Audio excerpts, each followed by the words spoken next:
Udah dengar, Pak. Berarti mama bang menek ulah jangan. Baik, selamat pagi, salam sejahtera Bapak Ibu semuanya. Hari ini untuk kelas A5 ya, sepertinya. Ya, iya, Pak. Kelas A5 dan nanti yang kelas A6 ya. Eh, sesuai jadwal itu diselenggarakan perkuliahan pertemuan pertama untuk mata kuliah pemanfaatan AI atau kecerdasan buatan. Baik, sebelumnya mohon izin saya eh, share screen terlebih dahulu. Mungkin bisa digeser ke saya untuk yang co-hostnya, Sudah, Pak. Sudah biar saya jadikan co-host, sudah Pak. ya. Sudah, sudah. Oh nggih. Ya, kita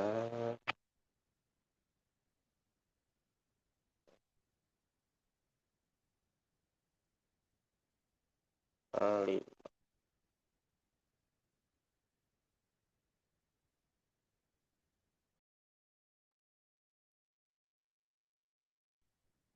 Assalamualaikum, Pak Dusen. Waalaikumsalam Bapak. Oh, sudah agak nge-lag. Oke. Sudah tampil di layar? Sudah, Pak. Sudah, Pak. Sudah. Baik. Eh,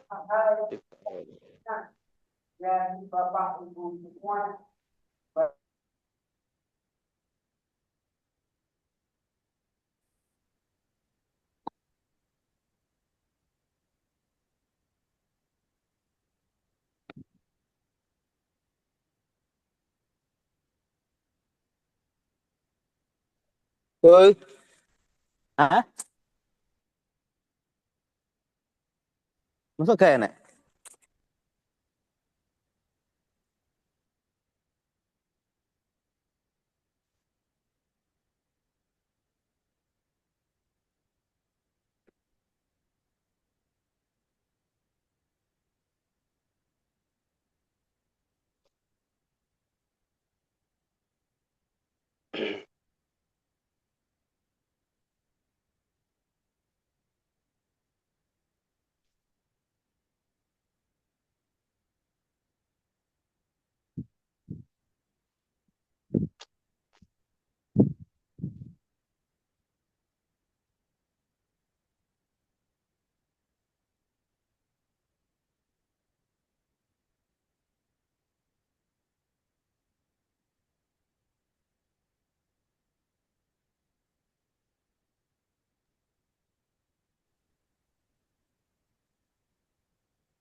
Baik Bapak Ibu, saya cek ini tadi sebenarnya sepertinya belum di inputkan ya di portal akademik di kampusnya oleh stafnya. Jadi untuk absensinya lewat screenshot saja. Jadi mohon apa namanya layar HP ataupun laptop dari Bapak Ibu mohon di on screen terlebih dahulu untuk saya bisa screenshot bersama-sama.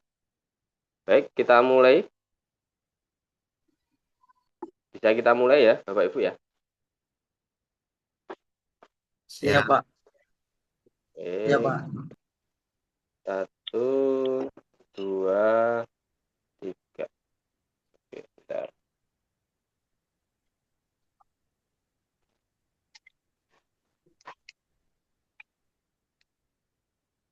Satu lagi, layar kedua. 1, 2, 3. Nah,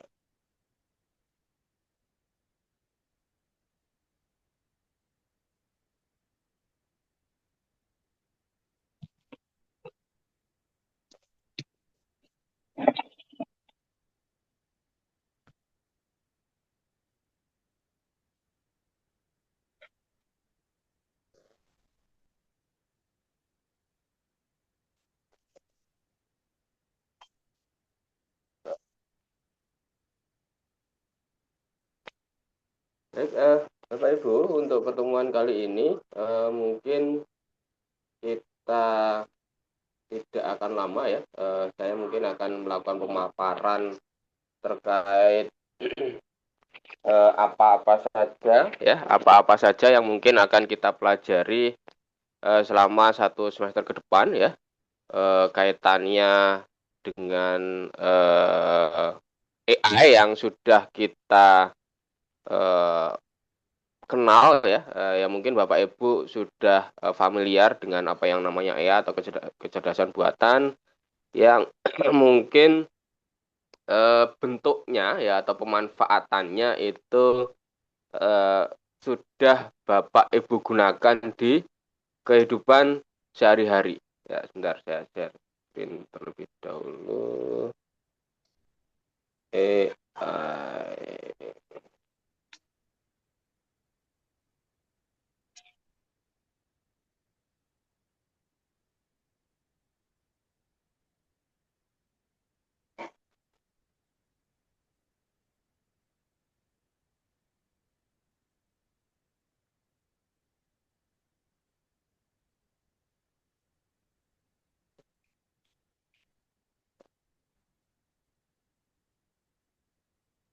Dan sebelum memulai ya, perkenalkan terlebih dahulu, nama saya Aziz Ramang Pambudi. Domisili saya di Cirebon kebetulan ya, Kabupaten Cirebon. Dan kalau Bapak Ibu ini mayoritas dari mana ya? Dari Cirebon juga atau banyak yang dari luar kota atau luar Cirebon atau dari mana ini? Luar kota. Merata, Pak. Luar provinsi. Oh, merata ya. Ke Iya, iya. Nusantara. Siap. Siap. Jadi peserta dari PJJ UIN Cirebon ini menyeluruh seperti itu ya Bapak Ibu ya, menyebar di seluruh Indonesia. Baik, betul. Nah, saya sendiri domisili Cirebon, cuman kalau dilihat dari logat memang saya aslinya itu dari daerah Jawa bagian timur ya Bapak Ibu. Jadi agak asing, bukan logat Cirebonan ini. Begitu informasi singkat dari saya, dan selama kurang lebih 1 semester ke depan nanti insya Allah akan membersamai Bapak Ibu mahasiswa PJJ PKI kelas A5 terkait mata kuliah pemanfaatan AI. Apa sih yang bisa kita manfaatkan atau yang bisa kita gunakan ya, teknologi yang namanya AI ini, kira-kira batasannya untuk kita bersama-sama menggunakan AI itu sejauh mana ya? terus kemudian untuk memaksimalkan kinerja kita sehari-hari sebagai seorang pengajar ya, administrator di lingkungan pendidikan, kira-kira apa yang bisa dimanfaatkan ya, sejauh mana kita bisa memanfaatkan yang namanya kecerdasan buatan itu dalam ranah pendidikan seperti itu. Nah, mohon maaf, kita akan mencoba saling belajar bersama-sama, membedah ya pemanfaatan AI ini sehingga nanti bisa istilahnya useful ya, atau berguna ya. Apa yang perlu dihindari, apa yang perlu apa istilahnya bisa ditingkatkan pemanfaatannya, itu nanti harapan kita bersama-sama bisa tercerahkan dalam pertemuan-pertemuan ke depannya seperti itu. Baik, kemudian apa yang ingin saya sampaikan itu nanti kisarannya ada 4 topik ini ya, atau saya menyebutnya modul. Modul 1 itu atau topik 1 akan kita bedah ya, atau akan kita lakukan bersama-sama pada pertemuan pertama sampai dengan pertemuan ketiga, yang mana itu topiknya seputar sejarah atau teori fondasi AI lah, kecerdasan buatan itu sebenarnya apa sih, bagaimana rujukan awalnya, terus kemudian kalau sangkut pautkan atau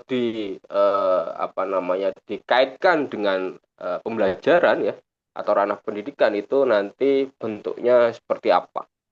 Nah, itu kita ulas pada pertemuan awal ya, pertemuan pertama sampai dengan pertemuan ketiga. Terus kemudian untuk topik kedua itu sudah agak mengarah kepada pemanfaatan kecerdasan buatan ini sebagai alat pengajaran ya. Bagaimana kita memanfaatkan AI-nya ini untuk mendesain ataupun melakukan penilaian pembelajaran gitu. Nah, ini akan kita coba lakukan ya, dimaksimalkan pada pertemuan keempat sampai dengan pertemuan ketujuh ya. Terus kemudian direncanakan pada pertemuan ke-8 itu nanti akan ada UTS. Terus kemudian modul ketiganya atau topik ketiganya itu akan membahas sekilas tentang sebagai alat pembelajaran ya. Kalau pengajaran tadi fokusnya ada pada gurunya ya. Kalau pembelajaran itu nanti akan condong pada pemanfaatannya terhadap siswanya ya. Bagaimana walaupun tetap akan menturut sertakan ya Bapak Ibu sebagai guru, tapi pada perannya terhadap pemanfaatan di siswa. Artinya Bapak Ibu sebagai fasilitator ya, mengarahkan pemanfaatan AI itu terhadap siswa itu nanti polanya seperti apa, terus kemudian teknisnya seperti apa, itu nanti akan coba kita bersama-sama pelajari pada pertemuan 9 dan sampai dengan pertemuan ke-11. Nah, kemudian untuk yang topik terakhir ya, nanti coba kita bersama-sama membedah bagaimana sih ke depannya masa depan AI ini dalam pendidikan ya. Agar nanti harapannya ketika kita membahas tentang topik ini, kita bisa mempersiapkan diri ya. Mempersiapkan diri kira-kira itu nanti yang perlu diantisipasi terkait AI ini apa sih di kedepannya, utamanya dalam ranah pendidikan ya, gitu. Nah, kemudian pertemuan terakhir pertemuan 16 itu direncanakan sebagai pertemuan untuk UAS gitu ya. Nah, Begitu ada kira-kira pokoknya itu ada 4 ya, topik pokok yang akan coba kita pelajari. Nah, dan nanti seperti pesan-pesan dari pengelola PJJ ya, ke semua topik ini tidak kita laksanakan secara sinkronus ya. Ada atau mayoritas sepertinya akan dilaksanakan dalam mode atau dalam asinkron ya, Bapak Ibu, melalui LMS.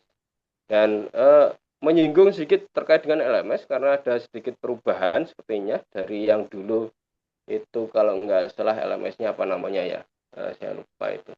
Nah, Damel. Damel, betul ya, Damel Ibu.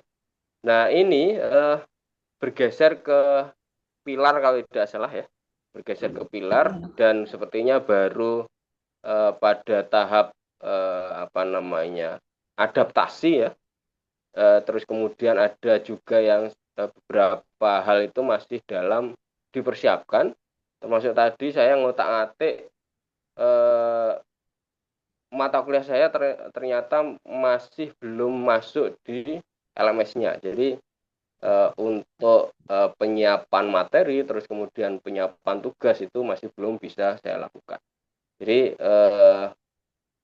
fokusnya ini nanti untuk pertemuan pertama ya, masih di apa namanya, di PowerPoint ya, di PowerPoint atau di slide saya yang saya sampaikan pada pagi hari ini seperti itu. Hanya nanti mungkin nanti akan ada update ya dari saya, nanti saya sampaikan di grup kalau misal sudah sudah terupdate di LMS seperti itu. Nah, jadi ada 4 topik yang kemungkinan nanti minimal ya, insya Allah saya rencanakan sinkronusnya itu akan terlaksana pada 4 kali sinkron juga ya. Harapannya nanti setiap kita masuk di modul atau topik ya, di awal modul itu saya rencanakan untuk kita dilakukan secara sinkron seperti itu. Jadi ada pertemuan 1, ada pertemuan 7, pertemuan 9, dan pertemuan 12. Sehingga nanti Bapak Ibu pada pertemuan-pertemuan berikutnya di tiap modul atau tiap topik itu bisa belajar mandiri atau melakukan eksplorasi secara personal atau secara mandiri. Baik, itu sekilas tentang silabus ya, terkait dengan pemanfaatan AI. Selanjutnya, nah untuk lebih jelasnya ya atau lebih detailnya itu kalau fondasi AI tadi ya, nanti pada pertemuan 1, 2, 3-nya akan ada pendahuluan, terus kemudian sejarahnya, terus kemudian bagaimana pembelajaran ya atau pengantar teori pembelajaran. Nah, karena walaupun yang kita bahas adalah pemanfaatan AI, tapi kan sangkut pautnya pemanfaatan AI dalam pembelajaran. Jadi kita harus masuk pada apa namanya ya akar kita yang sebagai pengajar seperti itu, atau sebagai pihak yang ada dalam ranah pendidikan seperti itu. Jadi nanti akan sedikit disinggung terkait dengan teori belajar. Nah, kemudian yang modul 2-nya tadi ya, AI sebagai alat pengajaran itu nanti bagaimana pertemuan 4 ya, bagaimana AI itu bisa membantu Bapak Ibu sebagai pengajar untuk melakukan pembuatan misalkan alat pembelajaran, terus kemudian untuk membuat presentasi dan lain sebagainya. Kiat-kiatnya seperti apa? Nah, yang itu bagaimana untuk melakukan penilaian. Terus kemudian 6 melakukan diferensiasi dan personalisasi, tujuannya untuk membantu Bapak Ibu sebagai administrator administrator di ranah pendidikan itu bagaimana kita bisa memanfaatkannya sebagai alat bantu itu tadi AI-nya.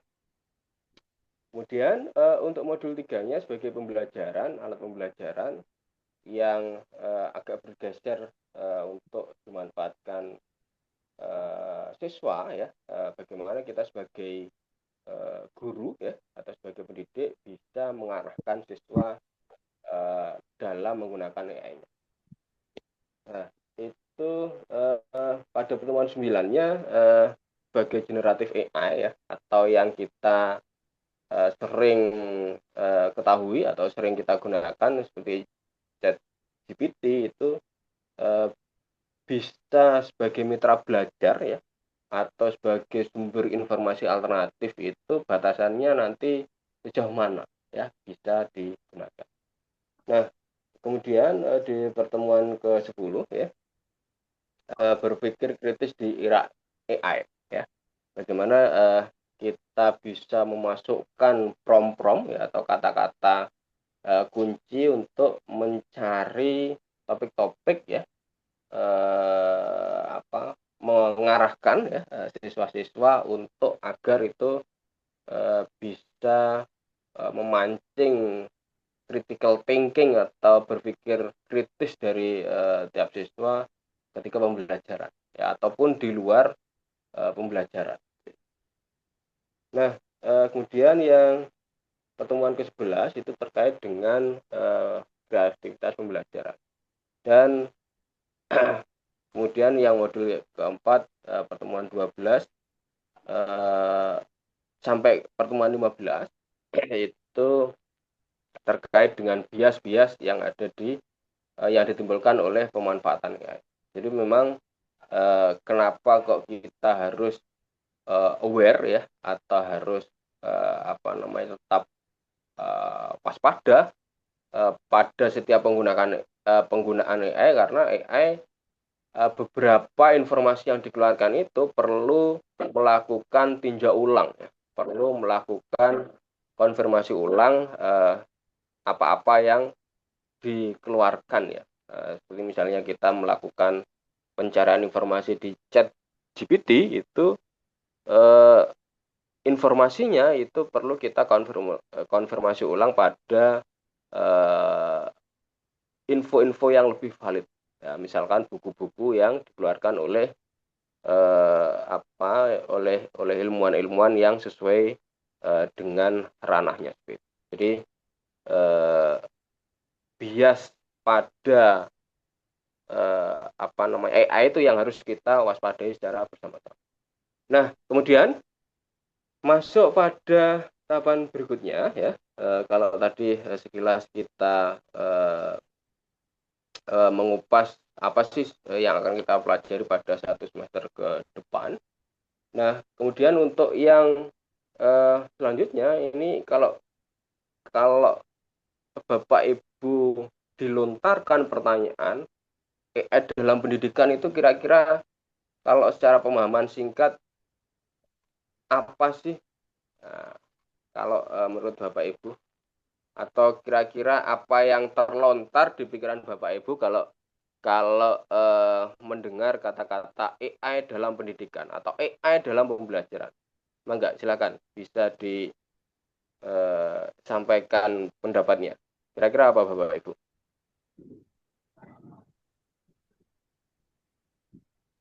Ada yang mau berpendapat mungkin? Silakan.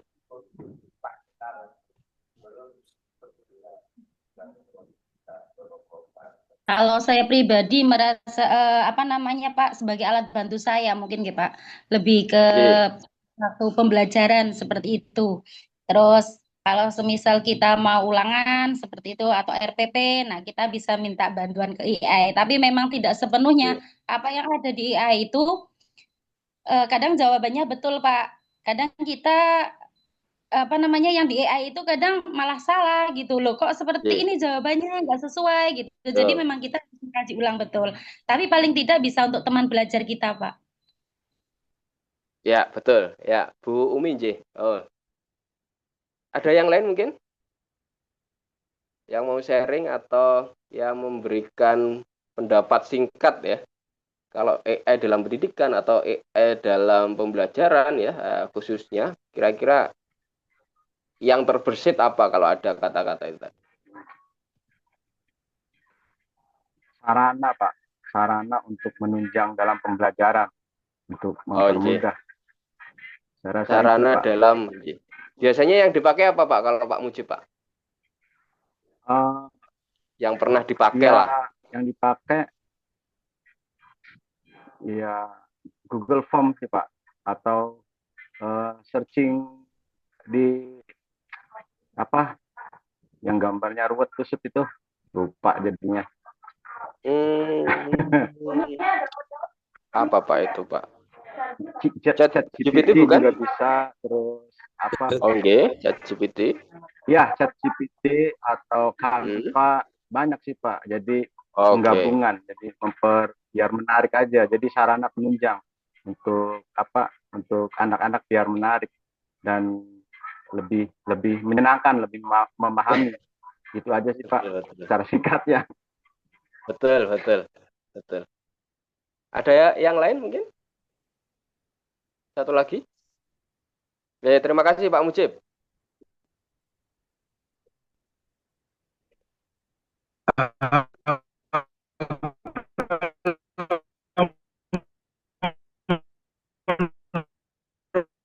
Oh, agak putus-putus Pak Umri.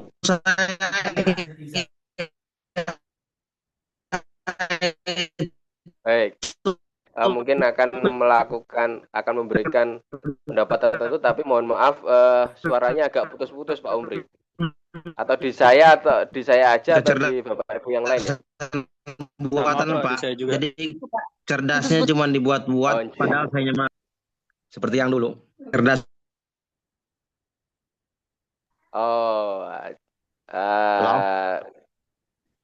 Halo ya, mau disampaikan ulang, silakan Pak. Tadi putus-putus. Ya kecerdasan buatan Pak.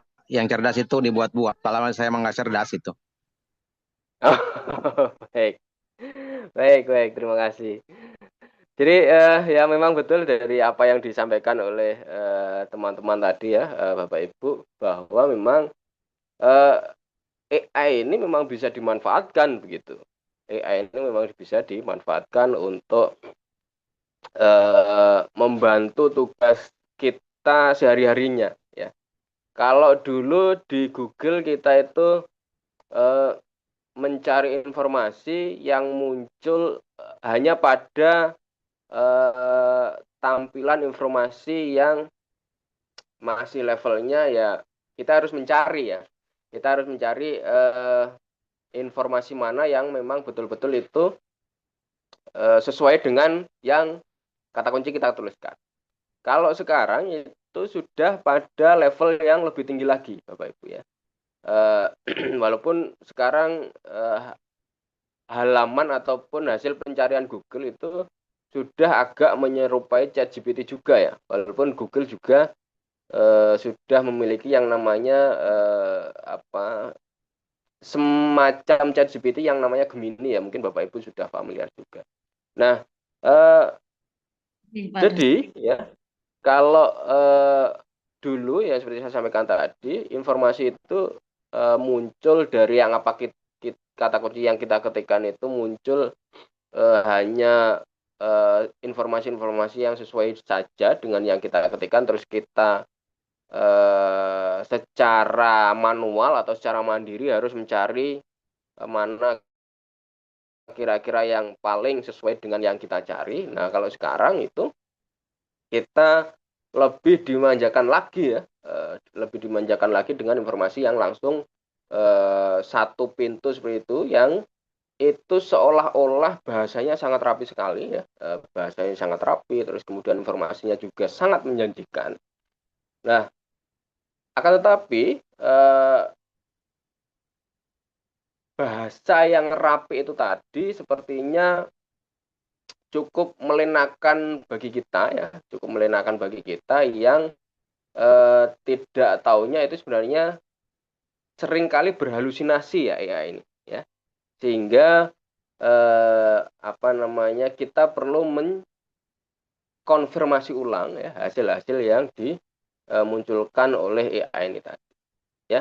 Jadi pada intinya betul apa yang Bapak Ibu sampaikan ini bisa membantu kita dalam tugas sehari-hari, utamanya kalau kita misalkan mengetik sesuatu atau ingin membuat makalah ya, terus kita kemudian terhenti karena tiba-tiba macet saja gitu ya, apa namanya, mau membuat kata-kata itu macet ya, mau meneruskan menyelesaikan kalimat itu macet tiba-tiba ya, tinggal kita ketikkan aja misalkan kata-kata yang macet itu tadi diminta ke AI ya, atau kalau AI yang namanya sekarang itu yang sering kita gunakan untuk hal-hal seperti itu atau ChatGPT misalkan itu namanya apa ya, saya kok lupa, generatif AI ya, generatif AI ya, itu tinggal kita masukkan terus kita minta ya untuk menyelesaikan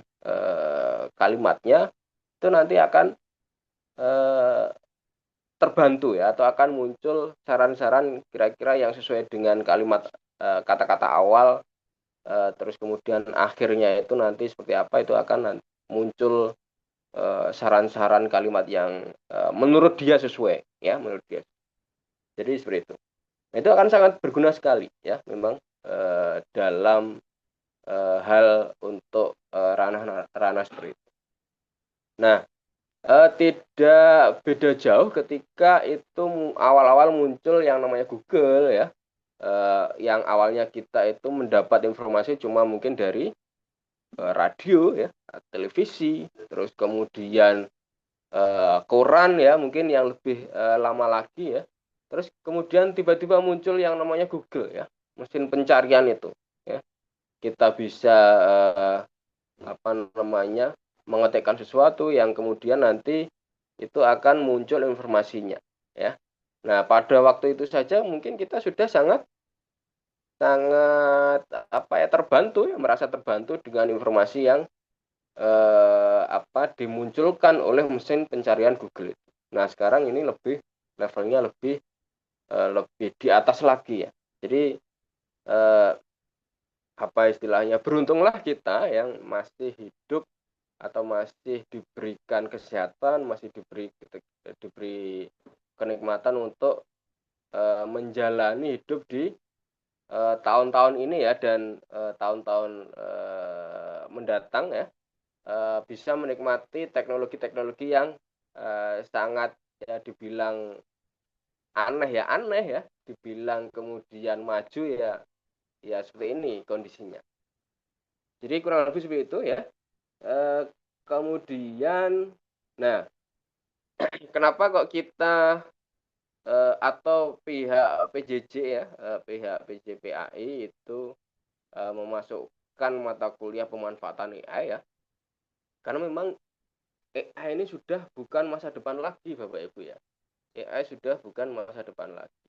Pemanfaatan AI ini sebenarnya sudah jauh lebih lama dari yang kita duga, atau sebelum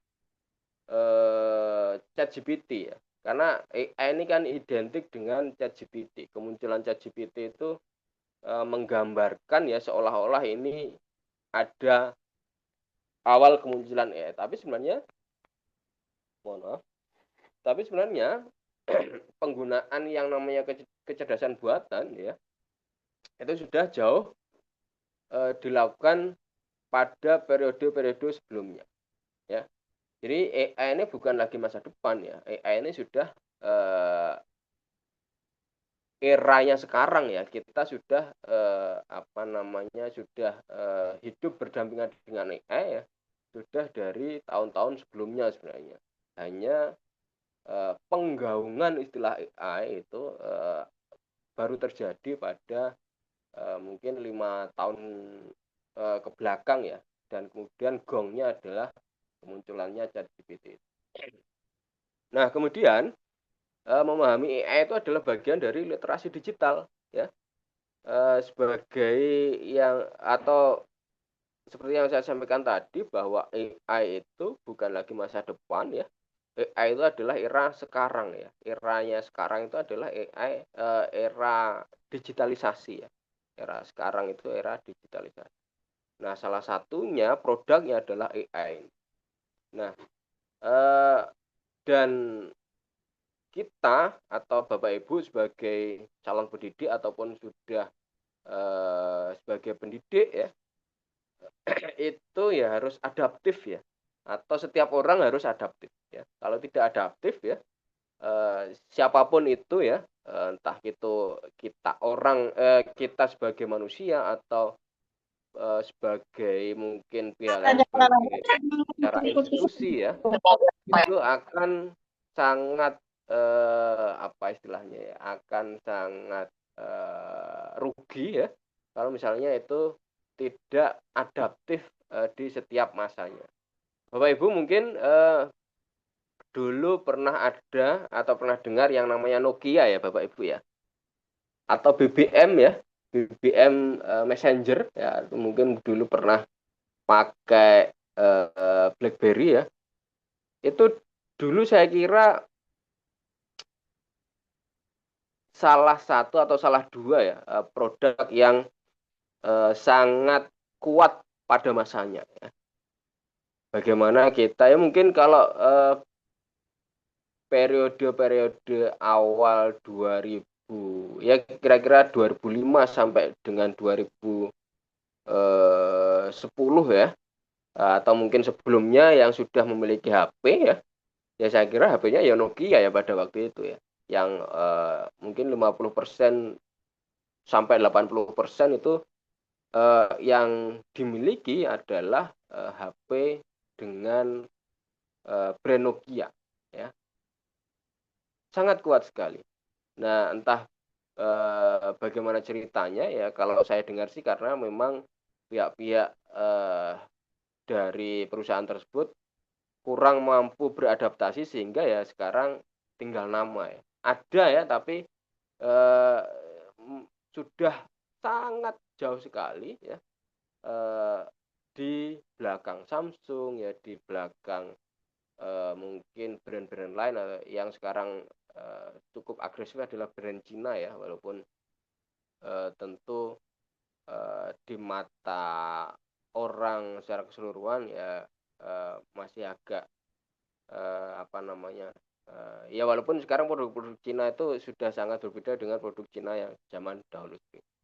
Jadi pada intinya ya, literasi digital bagi kita sebagai orang yang menekuni bidang pendidikan itu sangat penting sekali. Apalagi saya lupa mencantumkan tadi ya, siswa ya atau peserta didik itu cakupannya ya atau cakupan peserta didik yang literasi atau persentase literasi digitalnya lebih tinggi dari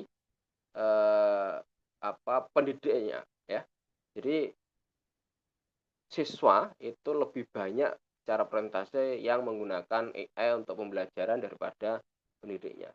Nah, dengan demikian agar kita ya tidak tertinggal ya, karena AI itu sebagai walaupun sebenarnya itu hanya dapat dipakai sebagai sumber alternatif saja ya, tapi tentu kita tidak menutup mata bahwa AI itu karena dengan kepraktisannya ya, kesimpelannya ya, kita memasukkan kata kunci itu langsung muncul jawabannya ya, otomatis lama kelamaan akan tergantung pada AI ya. Kalau ini tidak diantisipasi oleh pendidiknya, oleh pengajarnya ya, karena kenapa diantisipasi ya Bapak Ibu, karena itu tadi AI ini sering berhalusinasi ya, informasi-informasi yang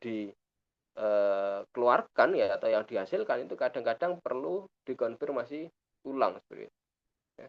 Karena informasi-informasi AI yang didapatkan AI itu adalah informasi-informasi yang diolah dari apa-apa yang dimasukkan oleh semua orang bisa memasukkan ya, semua orang bisa memasukkan.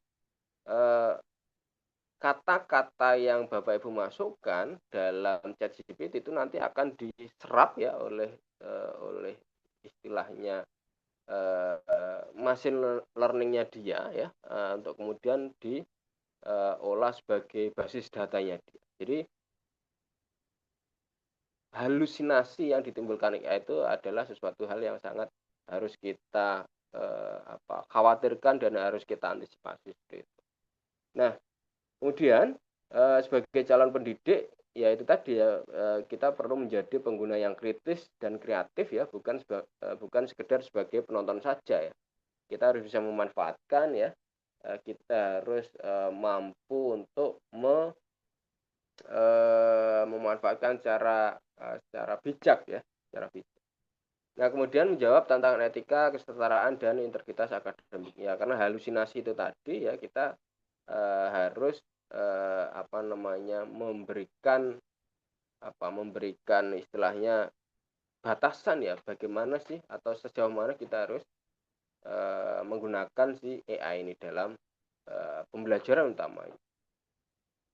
Nah, jadi di sini walaupun kita mengkaji terkait dengan pemanfaatan AI ya, kita tidak harus jadi orang yang mau ahli coding ya, atau orang yang mau membuat produk AI ya. Tidak, kita di sini hanya sebagai pengguna yang cerdas saja, bagaimana memanfaatkan AI pada ranah kita atau khususnya ranah pendidikan dan pembelajaran. Nah, ini sekilas sedikit saja ya, hanya sekilas saja. Jadi pemanfaatan AI itu sudah jauh sebelum kita sadari ya. Nah, dan ini sedikit perkembangan dari teknologi yang kemudian masuk pada ya kira-kira ini 2020 ya, 2020 itu boomingnya AI ya. Nah, dan sampai ke tahun-tahun berikut.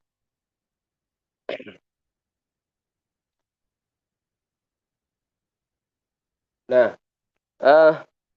dan untuk pemanfaatan AI ini kenapa kita harus mempelajari ya, ahli-ahli pun juga menyampaikan bahwa AI ini adalah masa depan kita ya. Orang yang adaptif, orang yang mempelajari AI atau orang yang mampu memanfaatkan AI dengan bijak dan baik itu akan selamat di kemudian hari. Katakanlah seperti itu ya kasarnya.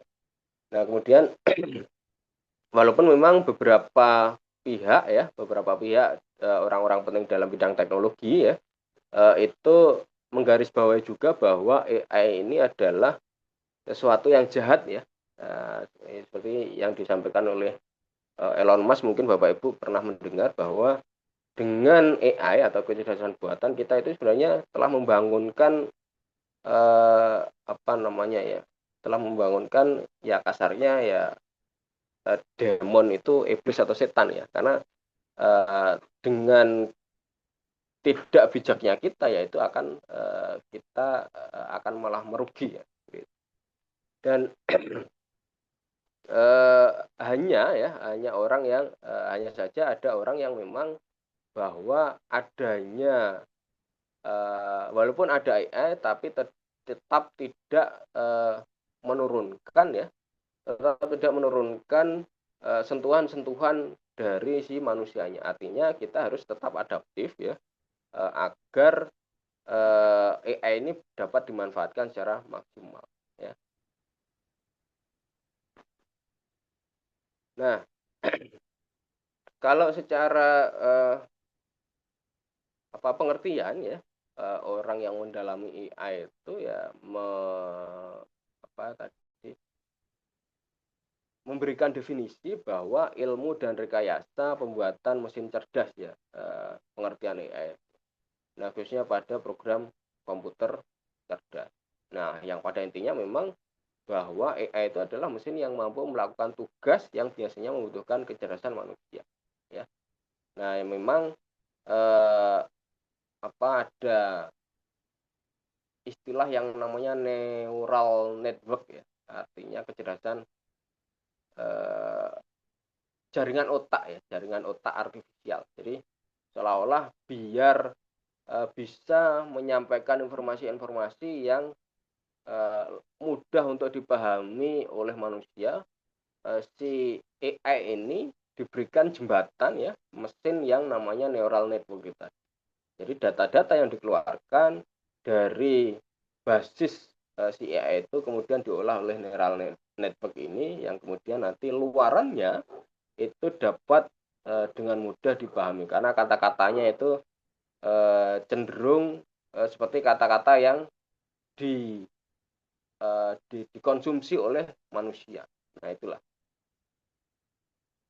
Nah, ada dua jenis AI ya, ada machine learning dan generatif AI. Nah, kalau machine learning itu adalah dua-duanya itu rekomendasi ya. Kalau machine learning itu rekomendasi secara implisit ya. Kalau misalnya contohnya adalah algoritma media sosial. Contoh yang lebih eksplisit lagi dari machine learning, ketika Bapak Ibu mengetikkan sesuatu misalkan di YouTube ya, nanti yang keluar setelahnya itu akan hasil-hasil yang sesuai dengan yang Bapak Ibu ketikkan itu. Atau ketika kita mengetikkan sesuatu ya di mesin pencari Google misalkan, itu iklan-iklannya yang muncul adalah iklan-iklan yang sesuai dengan kata kunci ya, kata kunci yang kita keluarkan dari mesin pencari Google. Misalkan Bapak Ibu mengetikkan sajadah atau peci misalkan, nanti yang akan keluar di samping mesin pencari Google itu atau iklan-iklan yang muncul di Google itu, hasil pencarian Google itu, selain informasi terkait dengan peci, tapi juga akan muncul iklan-iklan di situ. Ada yang menjual peci, ada yang mungkin cara cara pembuatan peci, tapi dalam bentuk iklan ya, dalam bentuk iklan, bukan hasil pencarian yang ada di bawah itu ya, tapi ada iklan yang biasanya tepat di bawahnya mesin pencarian itu. Nah, itu generatif machine learning ya, atau pembelajaran mesin. Jadi mesin itu pada intinya AI-nya itu mengolah dari ketikan yang Bapak Ibu inputkan ya, kemudian diolah yang harapannya si AI-nya itu bisa menyerap ya, atau memancing keinginan Bapak Ibu untuk untuk mencari lebih dalam lagi. Dengan misalkan dengan Bapak Ibu mengetik peci itu sebenarnya tidak ingin mencari informasi tentang harga peci misalkan. Nah, dengan adanya ad di situ ya, atau dengan adanya iklan-iklan di situ ya, tentu itu tidak menutup kemungkinan akan memancing keinginan Bapak Ibu untuk mengklik iklan yang dimunculkan. Jadi kurang lebih di situ tujuannya ya, machine learning. Nah, kemudian ada satu lagi jenis secara umum ya, ini secara umum saja ada dua, satunya machine learning, satunya generatif AI ya. Kalau generatif AI itu hasilnya adalah secara eksplisit. Apa yang Bapak Ibu keluarkan yaitu yang akan dituliskan, seperti ChatGPT ya. Terus kemudian ada Gemini ya. Ada kalau di gambar mungkin DALL-E ya. Kalau khusus gambar itu ada namanya DALL-E. Kalau bisa gambar, bisa kata-kata itu bisa menggunakan Gemini atau ChatGPT. Nah, itu. Nah, di situ tidak ada iklan ya, hanya dia menciptakan konten baru saja. Bisa berupa teks, gambar, dan lain sebagainya tadi. Nah, kemudian Bapak Ibu semuanya, walaupun ini tidak secara eksplisit AI-nya adalah bisa apa namanya istilahnya, tidak seperti ChatGPT. Kalau ChatGPT itu kan AI banget ya. Tapi sebenarnya seperti Google Maps, seperti Netflix atau YouTube itu sudah menggunakan teknologi AI. Ya, teknologi AI. Seperti misalkan di map itu ada anjuran-anjuran ketika kita memasukkan kata kunci ya, itu akan muncul hasil-hasil yang sesuai ya. Atau seperti kita mungkin Bapak Ibu ada yang punya kendaraan terbaru ya, itu ada teknologi yang namanya driving assist ya. Driving assist itu AI yang digunakan di transportasi yang itu nanti bisa mengarahkan kita agar mengikuti kendaraan di depannya atau menjaga jarak dengan kendaraan di depan. Dan beberapa pemanfaatan AI lain. Nah, itu semua sedikit saya menyinggung terkait AI dalam pemanfaatnya secara umum. Belum masuk pada ranah pembelajaran agar ya sama-sama kita mengetahui bahwa secara umum AI itu seperti itu. Baru nanti di pertemuan-pertemuan berikutnya kita mulai menyinggung pemanfaatannya dalam pembelajaran atau pendidikan. Nah, kira-kira hari ini yang sudah Bapak Ibu pakai tools apa sih yang AI tools apa yang Bapak Ibu gunakan hari ini? Kalau bisa saya tahu. GPT, Pak. Meta, GPT, Pak ya. Banyak Pak, Gemini. Gemini sama ChatGPT. Oh iya, yang paling familiar kira-kira apa Bapak Ibu? Gamma Pak, Gamma AI Pak. Oh, betul. Lebih enak. Ini memang banyak sekali ya, banyak sekali pemanfaatannya dan harapannya kita bisa memaksimalkan masing-masing tool tersebut. Bisa kita gunakan untuk keperluan kita sehari-hari, utamanya kita sebagai pengajar itu. Nah, kalau dalam konteks pendidikan ya, seperti yang sedikit saya singgung di depan tadi, itu kalau untuk guru AI itu bisa kita mungkin fungsikan sebagai alat bantu ya, atau tools untuk membuat soal kuis misalkan. Tinggal kita ketikkan saja apa yang konteks apa yang mau atau tentang apa kuis yang kita inginkan misalkan. Atau bisa juga untuk merangkum teks ya, untuk merangkum teks. Nah, misalkan kita bisa memfotokan ya,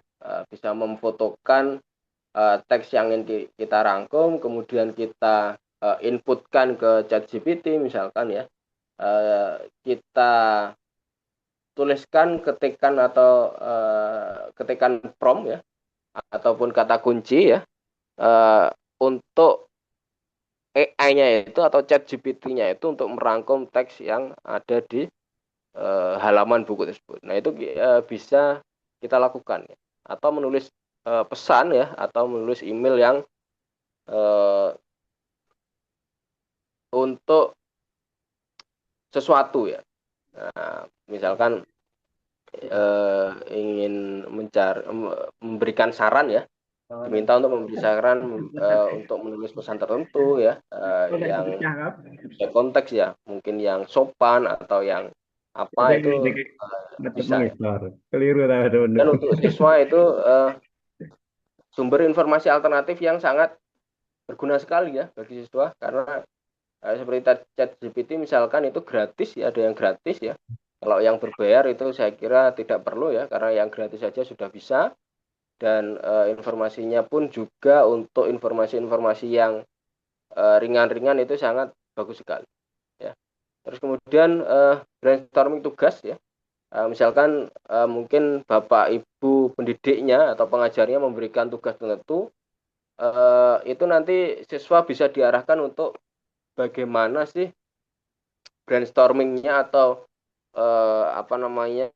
ide-ide tugas itu dapat diolah, mungkin tahapannya seperti apa untuk menyelesaikan. Itu bisa kita arahkan siswa untuk menggunakan AI dalam konteks tersebut. Nah itu salah dua untuk siswanya ya. Kemudian untuk Bapak Ibu kembali terkait dengan konteks administrasi ya, Bapak Ibu pengajar, itu kita bisa misalkan digunakan untuk menganalisis data-data dalam ranah pendidikan. Misalkan ada siswa-siswa yang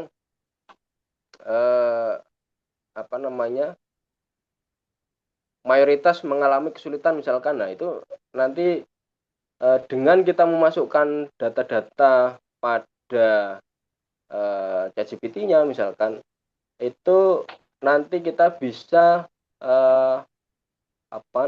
meminta saran ya, kira-kira kenapa sih siswa itu kok kesulitan dalam belajar, atau misalkan kenapa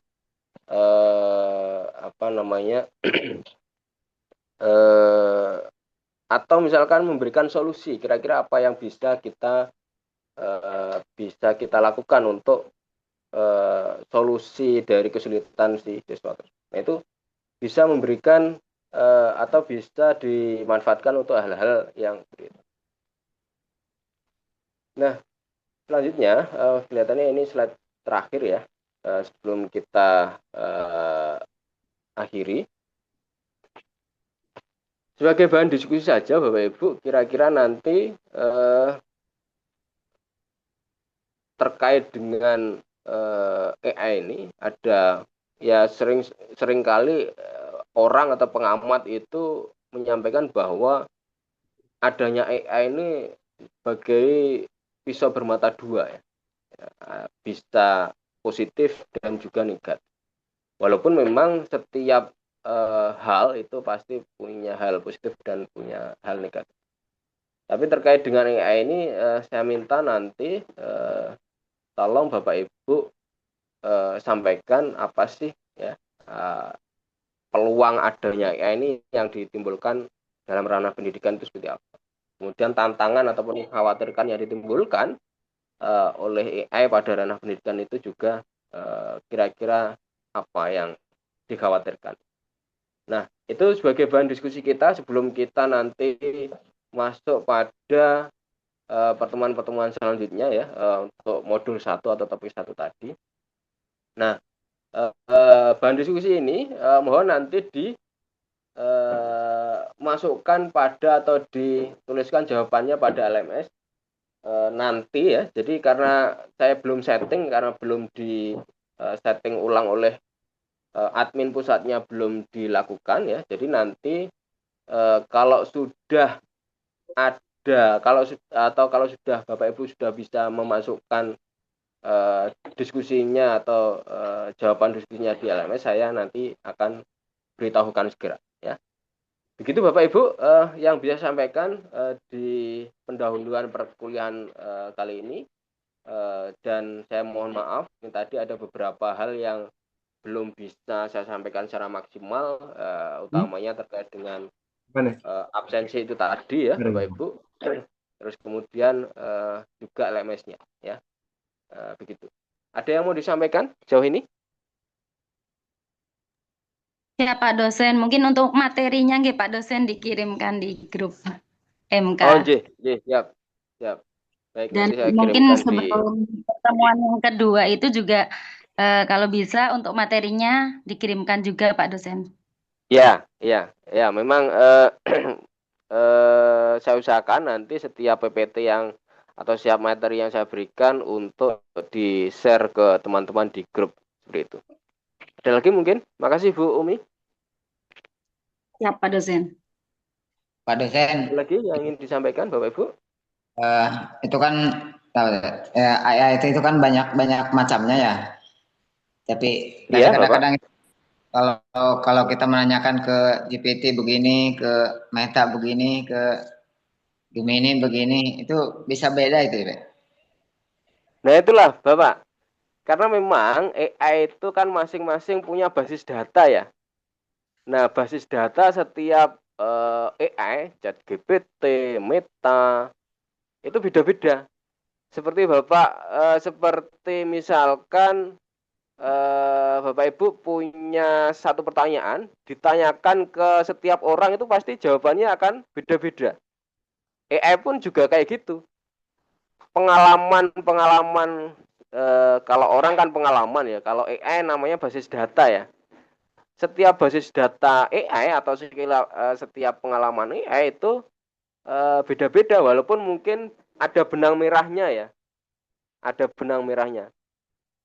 Jadi memang sama seperti manusia. Dan kadang kalau misalkan yang ditanyakan itu AI-nya belum punya ya, belum punya pengalaman terkait itu atau belum punya basis data terkait pertanyaan yang Bapak Ibu lontarkan, itu akan berhalusinasi dia ya. Tetap ada jawaban, tapi kadang ya memang ngelantur istilahnya ya Bapak Ibu. Ya. Seperti manusia juga kan kalau misalkan ditanya tidak tahu, tapi itu dipaksa untuk menjawab kan nanti akan jatuhnya ngalor ngidul ya kalau istilahnya orang jawab ya, akan ngelantur seperti itu. Jadi AI pun juga kayak gitu. Jadi makanya kenapa kita mempelajari AI ya, kita perlu tahu batasan dari AI itu nanti bisa digunakannya sampai sejauh mana. Nah, kurang lebih seperti itu yang bisa saya sampaikan Pak Abud nggih. Ya, Pak. Kurang lebih seperti itu, Pak. Iya, Mas.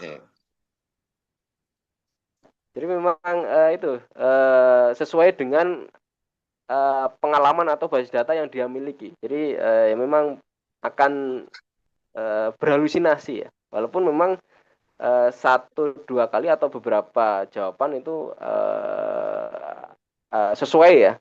Dan biasanya jawaban dari masing-masing itu untuk pertanyaan yang sama akan berbeda, tapi tetap ada benang merahnya. Jadi sempat bertanya, Pak, siapa sih referensinya, Pak? Gimana Pak Umri? Agak kurang jelas, putus-putus. Tapi tetap ada referensinya gitu, enggak? Tergantung Pak. Ada kalau AI yang bagus, kadang ada referensinya, ya. Tapi kalau tidak, kalau AI-nya mungkin ada beberapa. AI itu kan sekarang banyak sekali ya. Kalau yang bagus, yang kredibel, yaitu seperti ChatGPT, ada Gemini, itu biasanya bisa kadang muncul sendiri ya referensinya ya. Kadang juga referensi yang dimunculkan itu kadang tidak ada referensinya itu tidak ada di dunia nyata ya. Jadi yang dituliskan itu ya hanya referensi-referensian ya, referensi bohongan seperti itu. Walaupun tulisannya itu seperti mendekati real ya. Tapi kalau kita cari ya, saya sering pernah membaca penelitian dari seseorang ya. Jadi memang harus hati-hati sekali ya. Apalagi kalau misalkan kalau mungkin Bapak Ibu nanti ada yang berkesempatan jadi dosen misalkan ya. Karena setiap penelitian itu tidak boleh menyertakan referensi yang abal-abal ya. Nah, AI itu kadang kalau misalkan kita tidak cermat, itu sangat berbahaya sekali. Karena sering kali, utamanya untuk referensi akademik itu yang dituliskan adalah referensi-referensi abal-abal, ya. Jadi sangat berbahaya sekali untuk penulisan akademik, ya. Kalau apalagi nanti mungkin Bapak Ibu kan ada mata kuliah atau sudah mengambil, ya, ada karya ilmiah mungkin, ya, disuruh untuk membuat jurnal dan lain sebagainya. Mohon saya sih menyarankan tidak langsung mengambil referensinya dari AI, karena itu sangat biasanya halusinasi sekali, ya, dia. Dan sebagian besar AI itu tidak bisa browsing, ya. Walaupun sekarang ada beberapa AI yang bagus seperti ChatGPT itu bisa browsing, cuman tetap harus ditinjau ulang hasil yang dikeluarkan, ya, seperti itu. Jadi memang kalau misalkan Bapak Ibu itu diminta untuk membuat karya ilmiah, mau tidak mau memang harus agak menyempatkan waktu untuk sedikit baca atau mencari jurnal-jurnal yang sesuai dengan topik yang ingin Bapak Ibu tulis, ya. Agak cukup riskan untuk mengambil referensi dari AI, ya. Kalau pendapat saya seperti itu. Begitu Bapak Ibu. Ada yang pertanyaan lagi mungkin Bapak Ibu? Berarti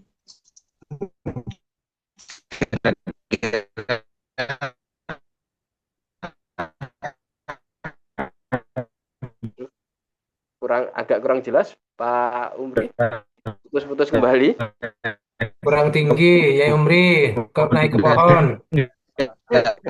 Baik Bapak sendiri. Gimana Bapak? Mungkin bisa diulangi Pak Umri? Itu yang suka kelantur ya Pak Umri itu Pak. Dosa. Sering kelantur. Apa dosa? Oke. Cari pohon kurang tinggi sinyalnya. Ya. Pak Umri domisili di mana ini Pak Umri ini? Di Lebak. Nah, maksudnya rekomendasi dari Bapak sendiri bagaimana gitu sarannya? Sarannya, kalau penggunaan AI Pak, ya?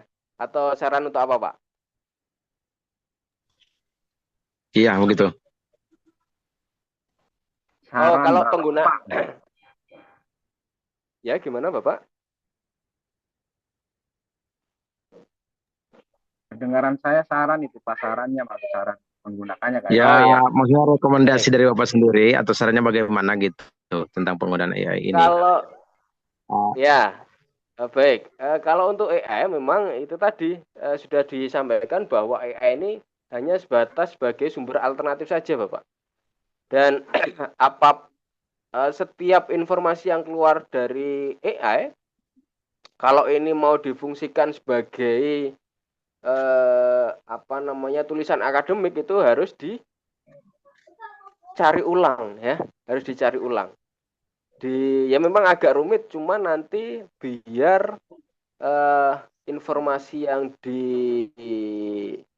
yang dihasilkan itu tervalidasi seperti itu, ya, Bapak. Nah, tapi karena itu tadi pada kenyataannya Pak jadi aji pamungkas bagi kami.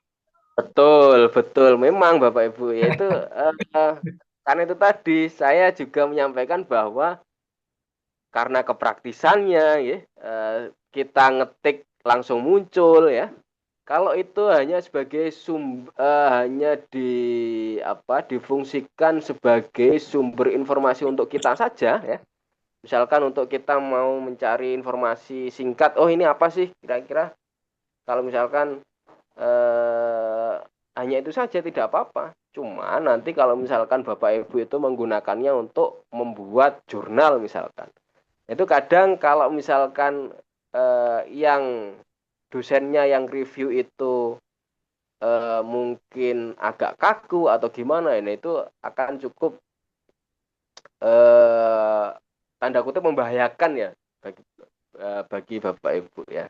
Karena itu tadi ketika kita, ya, AI itu atau ChatGPT itu bisa memberikan referensi, oh ini dari buku ini. Tapi kadang buku atau judul buku yang dikeluarkan itu kadang tidak ada, ya, tidak ada. Sebenarnya buku itu tidak ada, ya. Itu tadi berhalusinasi dia, karena sudah diminta ya tinggal dituliskan saja, ya. Bukunya sih secara judul mungkin atau referensinya secara judul mungkin seperti judul-judul yang sebenarnya, cuman itu kadang atau bahkan selalu buku yang dimunculkan, ya, atau referensi yang disarankan itu tidak ada sebenarnya buku itu, atau kadang ada cuman dengan penulis yang lain, ya.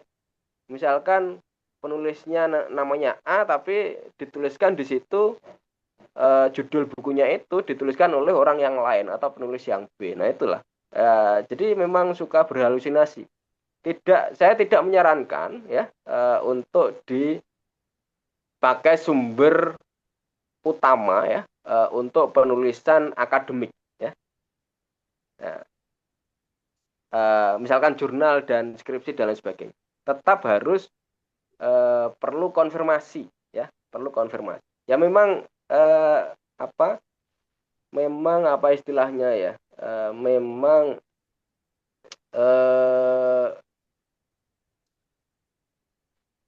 negatifnya di situ, ya. Memang kekurangannya di situ memang, Bapak. Dan, ya, kalau nanti itu dicek itu akan keluar, Bapak Ibu. Kalau misalkan nanti tulisan Bapak Ibu itu mayoritas dari hasil dari AI, ya, sumbernya dari AI itu kan akan kelihatan, ya. Sekarang sudah ada alat-alat yang digunakan untuk mendeteksi hasil penulisan itu apakah murni dari ketikan hasil ide kita sendiri atau hasil dari generatif AI, ya. Itu sudah ada. Dan mohon Bapak Ibu nanti berhati-hati, ya, dan makanya harus cukup bijak untuk menggunakan AI ini. Itu kekurangannya untuk sampai dengan saat ini. Begitu. Iya Pak, izin masuk Pak, izin tanya. Iya, mangga. Mungkin karena keterbatasan literasi kami gitu ya Pak. Jadi mungkin dan dengan adanya AI ini kan kita juga bisa memanfaatkan ngoten. Nah, semisal kita mencari referensi di AI, terus setelah itu kita cek validasi bukunya, Pak. Validasi bukunya. Nah, yang saya tanyakan juga, kira-kira yang super cepat dan tepat untuk cek validasi buku yang direferensikan oleh AI itu bagaimana, Pak, caranya? Itu yang pertama. Yang kedua itu, misal kita membuat skripsi gitu ya, Pak. Kita membuat skripsi, terus kita kan menggunakan kata-kata kita sendiri. Nah, tetapi kita rasa kok kata-katanya sepertinya kurang, ada yang kurang, atau mungkin beralih ke AI. Minta bantuan AI untuk mengembangkan seperti itu. Apakah itu nanti terdetek, Pak? Itu direkomenkan nggak kalau seperti itu? Rekom. Nah, ya, yang seperti saya sampaikan tadi, Ibu Umi, ya. Jadi pada dasarnya kalau kita menggunakan AI itu akan terdeteksi, ya, akan terdeteksi. Nah, tipsnya adalah jadi apa yang walaupun kita, ya, karena itu tadi ada jembatan yang namanya neural network itu tadi, ya, jaringan otak tiruan, ya, mesinnya dari AI. Jadi informasi entah itu berupa kata, entah itu berupa data yang lain itu bisa seolah-olah baik di mata kita, ya, di mata manusia. Nah, sehingga itu tadi membuat kita terlena, ya, termasuk kata-kata yang dimunculkan pun hasilnya akan menurut kita sangat baik sekali. Nah, jadi untuk mengantisipasi hal itu, tetap kata-kata yang muncul itu tetap harus dicek terlebih dahulu ke ada tools yang namanya Grammarly ya, ada tools yang namanya saya lupa itu apa ya. Untuk mendeteksi persentase dari yang kita tulis itu berapa sih sumber yang dari AI itu bisa, Bu, ya. Dan itu nanti akan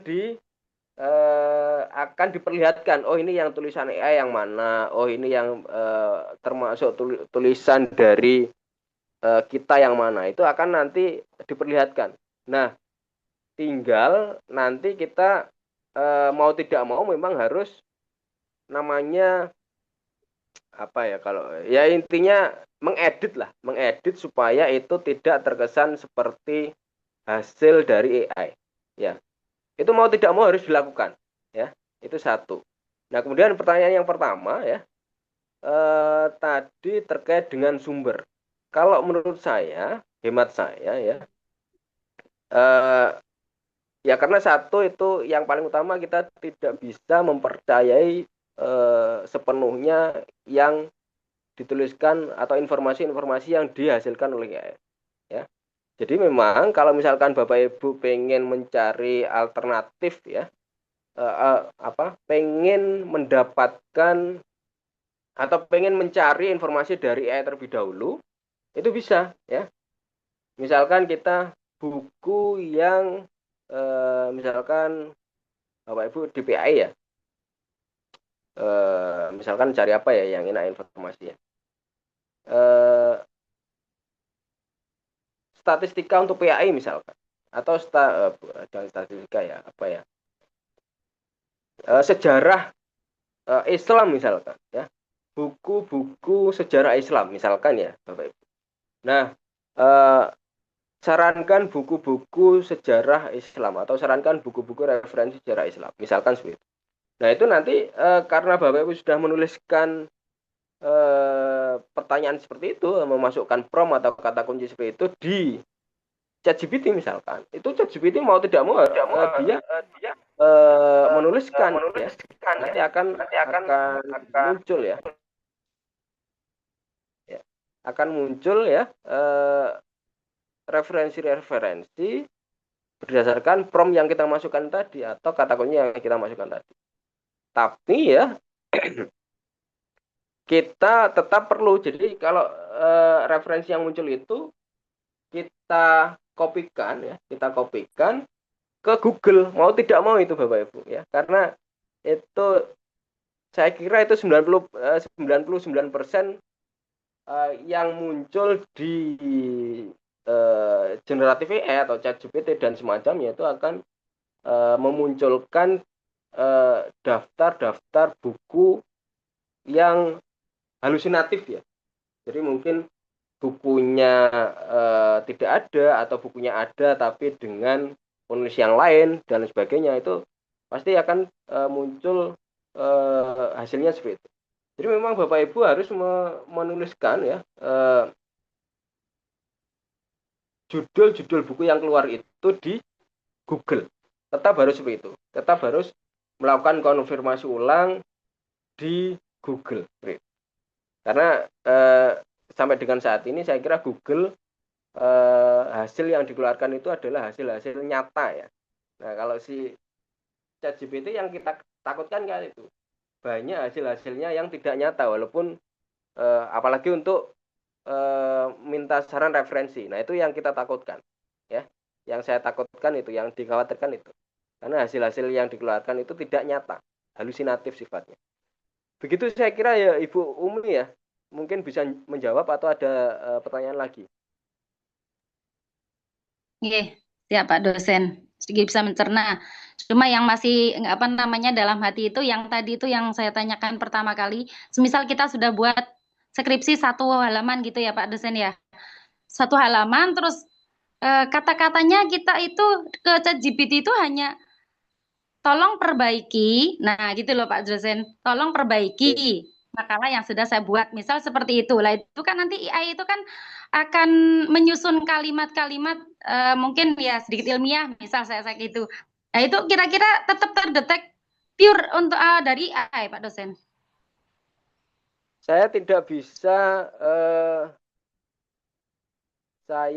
bisa menggaransi hasilnya ya Bu ya. Karena itu dari AI ya mungkin nanti ada kemungkinan akan terdeteksi sebagai tulisan AI lagi ya.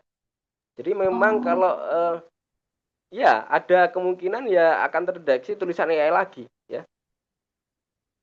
Jadi memang saya menyarankan kalau sudah kira-kira kalau merasa tulisannya sudah bagus ya, kita masukkan saja ke alat untuk mendeteksi tulisan itu AI atau bukan ya. Kalau itu sudah keluar hasilnya dan mungkin ada beberapa yang terdeteksi sebagai tulisan AI ya, akan lebih efektifnya waktu Bapak Ibu itu untuk mengeditnya secara manual ya. Mungkin ditambah dengan kata bantu atau diubah dari kalimat pasif ke kalimat aktif ya, atau diubah diubah dengan kata-kata tertentu ya. Saya lebih menyarankan untuk diedit secara manual ya, karena ada beberapa teman yang terdeteksi AI dimasukkan AI lagi ya akan terdeteksi AI lagi ya. Tapi ada juga beberapa kasus yang memang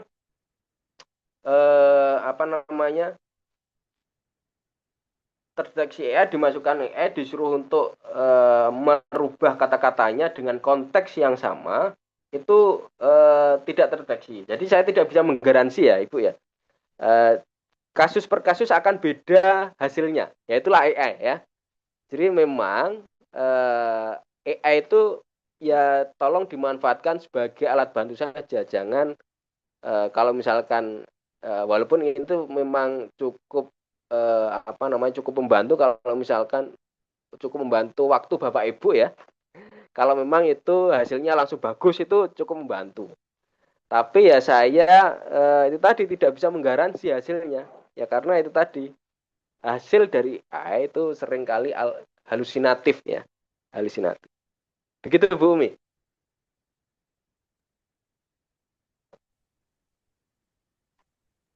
Oke, baik Pak dosen, terima kasih atas penjelasannya. Iya, sami-sami. Ada lagi mungkin Bapak Ibu? Saya Pak, izin bertanya Pak. Mangga Bapak. Assalamualaikum warahmatullahi wabarakatuh. Pertama Waalaikumsalam. ini Pak, kita pernah mengalami kasus terkait dengan AI Pak. Bukan cuma saya, ada beberapa teman yang saya lihat di story-nya itu sama, kasusnya sama, yaitu kita sudah pernah suatu saat kita coba buat karya tulis sendiri. Misal ada tugas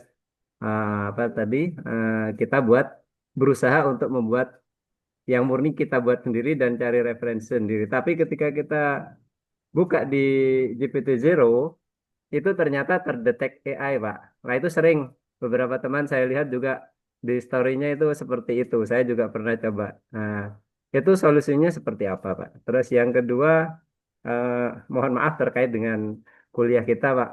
Karena kita itu dalam waktu 1 minggu, kita punya 7 atau 8 mata kuliah. Dan tugas-tugas itu kan dalam waktu maksimal 4 hari harus sudah selesai semua dan harus segera diupload di Damel kan Pak, kendala kita itu.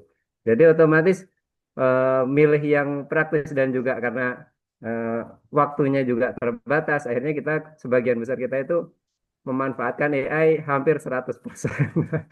Itu mohon tanggapannya kira-kira gimana, terutama yang tadi Pak, sudah berusaha buat sendiri tapi ternyata terdetek di GPT Zero itu seperti itu. Terima kasih Pak. Oke, Bapak Ibu.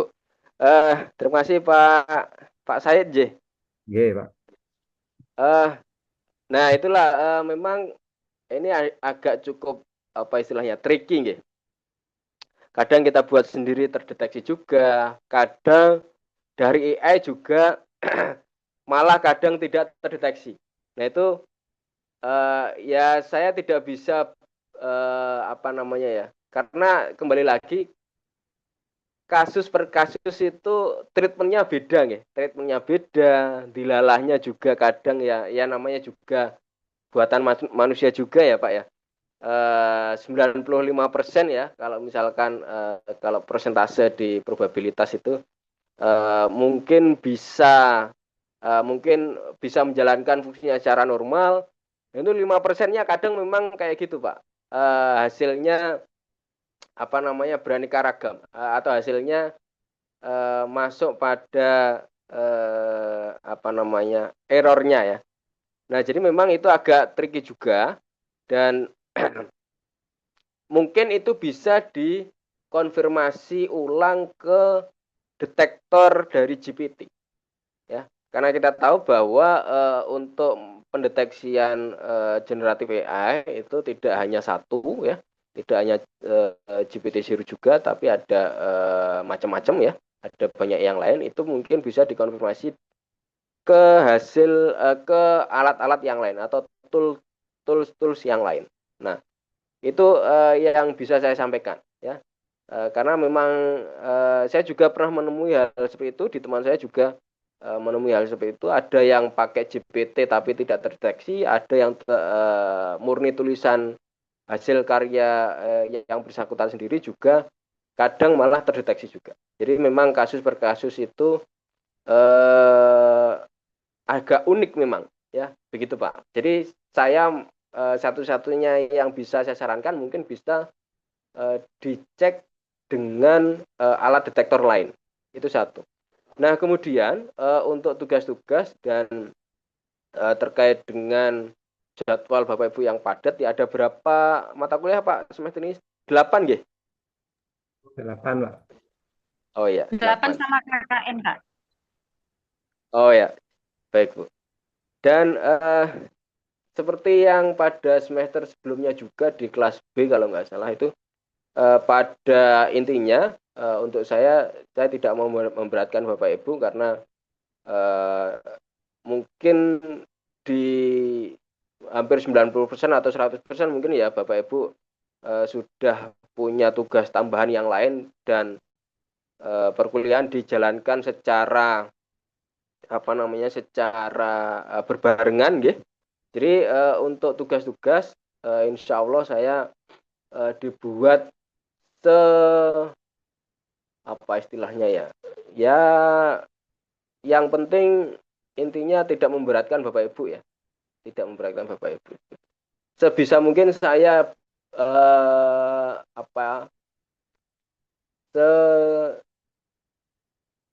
seakomodatif mungkin lah ya, seakomodatif mungkin ya, ataupun nanti kalau misalkan beban tugasnya itu agak berat, saya berikan tidak hanya 1 minggu ya, saya berikan waktu yang cukup longgar, dan nanti mohon saya buka diskusi lah, kira-kira nanti kalau tugas seperti ini apa namanya perlu waktu berapa.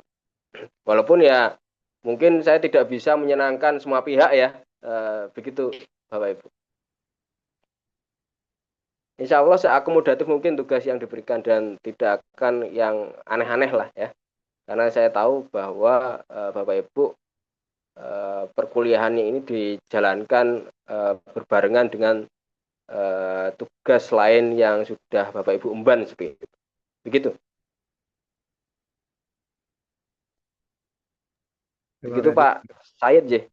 Oke, terima kasih Pak. Ya, ada yang lain lagi yang mungkin disampaikan Bapak Ibu?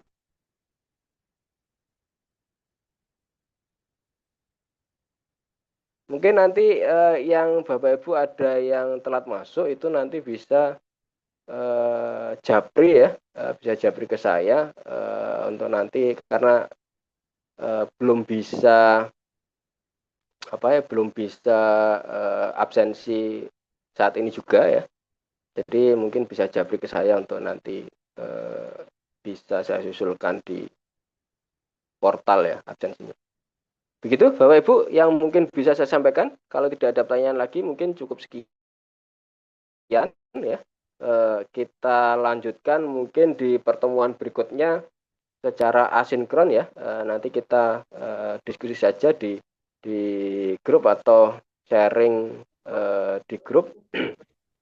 Walaupun pengerjaannya tetap di LMS ya Bapak Ibu nanti. Gitu. Cukup sekian mungkin ya. Dan untuk screenshotnya tadi sudah di awal, jadi untuk kali ini tidak perlu screenshot. Dan terima kasih perhatiannya Bapak Ibu. Bentar, ini mana ini?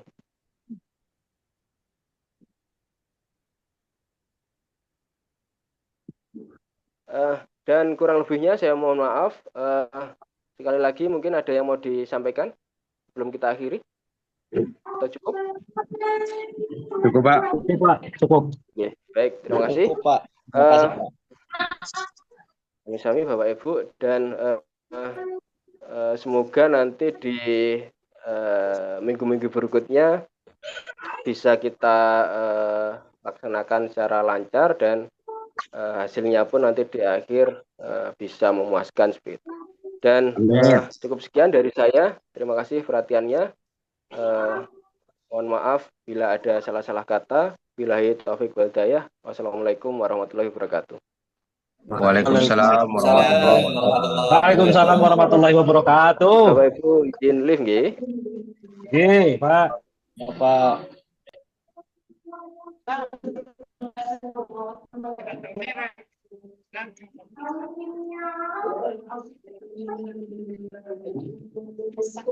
Ayo isiku sudah bangun.